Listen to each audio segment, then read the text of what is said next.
back to my channel. I am Serene, and guys, this episode of Blue Therapy, is this episode 4? I can't even say I even know what's going on with the numbers, like the semantics. I'm not here for it, but let me tell you something. This episode, excuse me, I was halfway through it and I was like, okay, Serene, go put on some lashes. You don't have time for foundation. Put on some lashes and slap some Vaseline on your lips, pull your hair back, gel long your hedges, and let's go. And we're gonna talk about Jamel and Deborah for us, just because. Why are you guys still here? Because I don't know. Their relationship is not giving what it was supposed to have gave. You know, like they're not giving me the zhuzh and the vroom that I am looking for. You know, it's not giving what it's supposed to have gave. Not even giving what y'all said it was supposed to give. No, I wasted my money. You know what I mean? But we're gonna talk about them anyways because they're there for us to talk about. You know what I mean? So let's go. They open up the season, Lord. They open up the season talking about trust issues. And they're talking about trusting. I don't even know what's going on. All I know is somebody was going to Afro Nation. Somebody was supposed to not go. What I don't, forget what the real issues were. What I don't like about a relationship is they keep talking about allowing each other to do things. And I don't understand why they keep using that word allow in their relationship. Like, you guys are not each other's moms and dads. Like, I don't get what's going on. What is allow? There's no allow in a relationship. There's mutual respect. There's respecting your partner's opinion and respecting yourself and respecting your relationship, but there's no allow. We are free beings with agency and structure. We all have the ability to choose and be whatever we would like to be in this world. How do you guys end up in a relationship and then talk about allow? And then the allow is even contingent upon who is doing the allowing and who is supposed to be allowed. Because she believes that she's supposed to be able to go to Afro Nation, but he must stay home. Oh my God. This is a very interesting couple. I don't even know what's going on. Is this thing even real? Are we freaking out every Thursday over fake news? Because I am really not understanding how this entire thing is real. How is it real? Like, what? I don't understand this alone in a relationship. It's really scary. It's interesting. But we are missing something. Because the way she's just like, if I didn't allow you to train your ex, you wouldn't be training them. And I'm just like, she is talking with a type of authority that I am just like, we are missing some serious information when it comes to the relationship. If this thing is real, we're missing a lot of information because she is too sure about him not training his ex. I'm confused. And then the whole trust issues of she going to his job or workplace, or I don't even know. PT people have workplace. I don't know. I don't gym. I don't know anything about that part of life. But she goes there and she's just like the way he's interacting with his clients and what he's saying, and I'm like, okay. I am so confused. I think because I feel like everything that they're dealing with is just trivial. Like, I feel like I am confused as to what's really going on in their relationship. I don't know what's going on. I don't know what is really happening. I am confused as to why they're there. Why are they there? The two of y'all don't need to be with each other. But Jamel, I'm side eyeing you now because I was rocking for you, but you bought a ticket to Afro Nation to surprise her. What kind of surprise is that? What kind of surprise is that? And you know she has access to your email. First of all, she's snooping, and I'm just like, okay. She's snooping, but she's snooping phone. And now you're talking about, oh, it's a surprise. It's a surprise. Sir, when she told you to read what's in the phone, why didn't you just come out and say it was a surprise from the beginning? Why did you have to read it and then be like, oh, it's a surprise? You were waffling. Like, I don't know what you were doing, but I know you lied. I'm very sure you lied. And I find it interesting because before this girl sounded like a crazy person, but now if you're here lying, then her crazy just might be warranted. Do you know what I mean?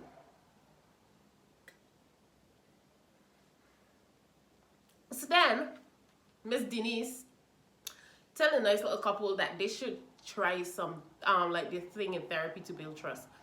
Try telling your partner something new that they don't know about you. Jamel decides that he's going to tell this girl, we've seen her the last 3 episodes. We've seen her be insecure and question every single thing. Bear in mind, they were talking about trust in the beginning. So Jamel is supposed to understand that, hey, you can't just come out here with certain type of things and tell this girl. Jamel decides that he is going to tell her that he fancied her sister previously before her. Now, why would you go and do something like that? First of all, if you're going to lie, now is the time to lie. You don't say things like that to women. Like, women don't want to know that we were second fiddle, the second option. We want first chair and first chair always. If you played band, you know what first chair is. You want to be the first chair always. Always. Never second fiddle. But no, he goes and said that. And you know, Deborah seems like a very spiteful person. I'm calling it. Very spiteful. She decides that she is now going to say she started an OnlyFans. And I also say this relationship should be over. Because you started an OnlyFans.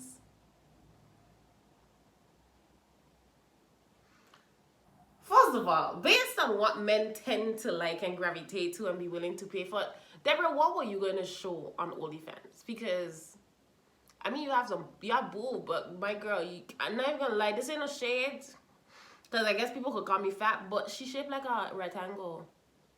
She's slender, like the definition of slender. She doesn't look like she has any hips or no ass. She has some breasts, and that's nice. But what were you gonna sell on OnlyFans? Like, how were you gonna bring in income using OnlyFans? Because you're not gonna tell me that you started an OnlyFans just to have an OnlyFans. You started an OnlyFans to start making some money. So I am hoping, for everyone's sake and my sanity and poor Denise's. Can you imagine the conversation starters Denise can have? Based on the 4 episodes we've watched, but for everyone's sanity and their relationship, let's pray that this OnlyFans and this quote-unquote surprise, all of this jazz is not a real relationship conflict, because that is scary. If that is real relationship conflict, that is just mind-blowing to me. Very mind-blowing. We're gonna just rest it there. I can't wait to see what happens in the next episode, which is next week, because I am at a point where I'm confused. I am what you would call confused. Yeah. Okay, let's talk about our main man Paul and Chioma. Yeah. Now, this started out talking about food and cocaine. And apparently when Chioma met Paul, he was chubby. And he said that he was dealing with depression and food was his outlet. That happens to a lot of people, it's fine. But then she continues on, no, Paul doesn't want to eat powdered yam and jollof fries and all of that jazz. And she's feeling slighted. Let me tell you something. I dated a guy that didn't eat food. And he was only around for the first one time that I cooked. And as Black people, we are very connected to the foods that we eat. Our ability to share food and share our culture with people is very ingrained in us. We are very good hosts. So when you have somebody in your area, in your surroundings that doesn't eat, you feel slighted. I remember, I'm gonna not say when, I remember I called my sister, I was drinking, I was on Ray and his nephew. And I was drinking, I called my sister, I was like, he don't want to eat. I was bawling. He left to go and buy Burger King. First of all, I didn't even know there was a Burger King near my house. That's how bad it was. And he left to buy it, and I bought like a baby. I was like, he don't want to eat my food because I feel like it's a slighted. And I had to end that relationship because imagine I'm taking him to my mom's house and he's not eating food. My mom gonna ask if he's sick. You know, Caribbean parents are like, no, that's not, no, we're not doing that. So I understand why she feels slighted because I would feel insulted. Big time, big time, big time, big time. So I find it interesting, and it's like his culture as well. So that makes it even worse. Like it's like you don't want to eat your own food. Like, so what are you doing? Like, okay, cool. So she started to talk about she started to talk about the things that she make, and he's talking about, you know, it's about not just fast, like it's heavy and that. And she's just like, nyam porridge and eat beans. I'm just like, Chioma, don't kill me. So then she basically says that, you know, all children are going to eat this food, and she's like, I hope they're addicted to pounded yam. And I'm just like, girl, I'm just like, but he called her selfish for wanting to cook the traditional type foods, and I don't know if I could be on his side. Like, walk out hard in the gym then. And she already said like she's not cooking this every day. It's like my partner, I don't give him Caribbean food all the time. Like, who the hell wants to be in the kitchen cooking rice and chicken and that kind of thing like the way we would naturally cook it? Anybody got time for that? So obviously, so I'm thinking that she's obviously not cooking these traditional type foods every day. So if Paul was to eat that once a week, you would live. You would live. So it's what? And then he's calling her selfish. Boy, get it together. So then he's like, oh, well, you don't calculate the food. And she was just like, did your mom calculate? She said, I calculate with my eyes. And I'm just like, I don't give her no wrong, because who's counting that? Who's counting that? And furthermore, all of these calorie counting apps, most of them have the standard measurements for all the foods that we eat. Like, they have the Caribbean is a part of the world. Like, people know what there is there. Africa is a part of the world. People know what exists. Like, why is he acting as if he can't count the calories? Measure the food after it's finished cooked. A bowl of jollof rice, measure measure the jollof rice like by the grams. But don't be out here making your girlfriend feel unwanted by her through her cooking. Especially after we learned last episode his sister was skinning up. She faced that stuff. Boy, don't. You're not making any sense, Paul. I'm here to laugh at you. You're funny, you're entertaining, but you're not making any sense. So then we go into the conversation of sex, and Chioma says Paul ain't touching her. And I said, eh? She said he not having sex with her. And I was just like, girl, this is the second person on TV that I've been watching. Well, not TV, but you get the point. Where they're saying the man not touching them. And I'm just like, what do, so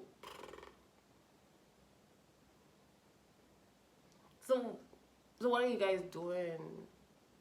Because y'all live together. Let's not act like we know that we would expect them not to have sex. No. They live together. They should be knocking boots. And that's just that. Like, they're adults. I don't see why this is wild. And then she continues to say she's touching herself. Now I'm trying to figure out, like, are you touching yourself while your man is next to you? Because that just logistically sounds so bad. Because why would he just lie down there and just watch you? Oh my God. Why would he lie down there and just watch you, Chioma? Listen, I could not with this episode. And then she says that maybe he has a low sex drive and she has a high sex drive. And I'm like, Chioma, all those, because I'm sure he's having protein shakes. Get some matcha powder and put it in his protein shake. It would increase sex. He would want to have sex. And if he doesn't come to you to have sex, you should suspect him of cheating. Okay? Research it, guys. Matcha powder. Men and women. It will sort your life out. So then, he then started to describe Chioma as if, the way he painted the picture is as if he wanted a certain type of intimacy that excluded sex, and then he called himself a sapiosexual. I don't see, okay. I'm a sapiosexual. I would like to consider myself a sapiosexual. I don't see Paul as that. And that's kind of based on his behavior on screen. But I'm thinking, like, maybe he wants to have intellectual conversations because he can barely have a conversation when people disagree with him. He gets upset, he gets loud, he gets really rambunctious. So I don't know how him being a sapiosexual will work, because people don't have to agree with you to be able to intellectually have this intellectual discourse and conversation with you. So that would have been interesting to see, because I don't believe he is. I just think that he feels like I don't know what that is, but I don't count him to be a sapiosexual. Let's just say that. So anyways, we move, we talk until he basically said that Chioma is fat and that's why he don't want to have sex with her. So now Chioma is crying, and you know what? I felt bad for her. If this is real, I feel really bad for her, because I was talking to a guy once. We were seeing each other for some time or whatever, and he called me fat. And he didn't say, oh, you're fat, but he said that I was fat. And that made me feel really bad. And that's literally the reason why I'm never going to get back with him. So if you're watching this, you know why. I'm not ever going to get back with him, because you called me fat. Like, I've never been like a skinny girl. You don't look at me and be like, here comes slim thickums. No, you look at me and you say, here comes thickums. Like, thickums times 2 times 3. I big. I ain't small. I big. I'm 5'9", and I big. Like, there's no mistaking my size. So when he was just like, you're fat, I was just like, oh. And I feel bad because, like, obviously, as a woman, I have my own insecurities about my body and things that I want to change. But to think that the guy that I like thought that I was fat, I felt lower than shit. And I literally had to grieve myself out of that relationship. And I was like, thank God for COVID and this pandemic that's outside, because it gave me time to be myself, whether it was forced or not. Thanks you to Boris. But whether it was forced or not, it gave me time to be myself and heal. So when he called her fat and she started to cry, I really feel bad. I really felt bad for her. I was just like, girl, listen, lift your shoulders up, put it back, and love yourself, because that was not comfortable. I could tell it wasn't comfortable, and I'm like, you know what? Cool. I wish her the best of luck. I don't know if this is real. I see a lot of people saying that this is all acting, but if this is acting, they're doing really good. Especially Chioma and Paul, they're doing really good if this is acting. And if it's not, Chioma, you need to leave. Do you understand that you need to leave? Do you understand that there are more men outside? There are men outside. As one gone, the next one born. There are men outside. You need to just leave, Paul. I don't understand. There are other men in London that work hard, I'm sure, and have money. Like, if that's all it is, that's a very low criteria for a man anyways. Work hard and have money. That's a very low criteria. So then you can find another one. You can find another one like this. You're beautiful. You're young. Look good. You look good. Like, she's beautiful. Like, she's not fat. So, girl, listen, choose you. Choose yourself. Leave Paula his shiny egghead ram over there. As for Jamila and Deborah, I don't even know what y'all doing. I really don't know what y'all doing. The relationship seems one-sided. You know, I'm slightly side-eyeing Jamel, because I don't know what he meant by it was supposed to be a surprise. The relationship is very one-sided because she doesn't trust him. She feels that she could do everything that she wants to do, and he should just stay in the house as a caged up dog. And that's not the way you have relationships. Like, nobody's supposed to feel like a caged animal. So she needs to fix it. Denise, do some more counseling, please. Hurry up, because no, this is not it. I don't know what this is, but this is not it. But I thank you guys for watching. Remember to like, comment, share, and subscribe for more videos like this. And I will see you guys in the comment section, because we're about to have a whole conversation about this, because I know what just went down. But thank you guys for watching. Bye.